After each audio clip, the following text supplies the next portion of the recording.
Vaccination contre la fièvre catarrhale rebondit. La FDSEA et la préfecture réaffirment aujourd'hui dans des communiqués la nécessité de vacciner les bêtes. Lundi pourtant, un collectif d'éleveurs creusois avait manifesté son opposition à cette vaccination devant la préfecture.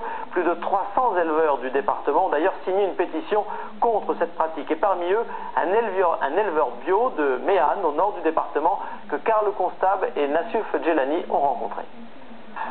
Éleveur bio, porte-parole de la Confédération paysanne, tout prédispose Philippe Auvillain à ne pas vouloir vacciner son cheptel contre la FCO.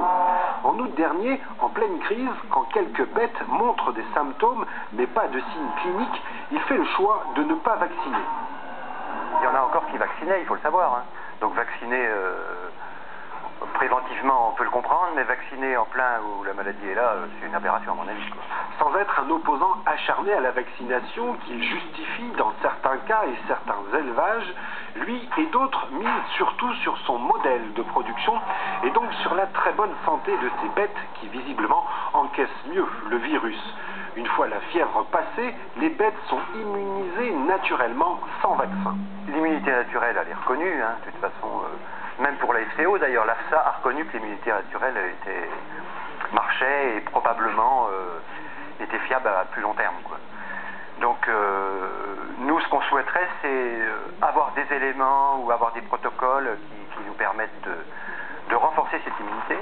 Des protocoles basés sur des éléments plus naturels comme l'homéopathie et la phytothérapie.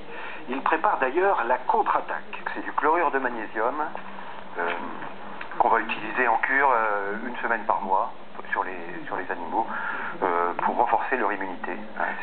C'est pour prévenir l'arrivée du sérotype 1 éventuellement, puisque normalement lui il est encore pas là, donc il faut être un peu préventif aussi. Et c'est un produit qu'on utilise aussi pour renforcer l'immunité en général des animaux. Depuis qu'il est en bio, ses charges vétérinaires et en pharmacie ont chuté et il ne voudrait pas aujourd'hui que sa démarche alternative soit considérée comme une infraction à la réglementation. Faut-il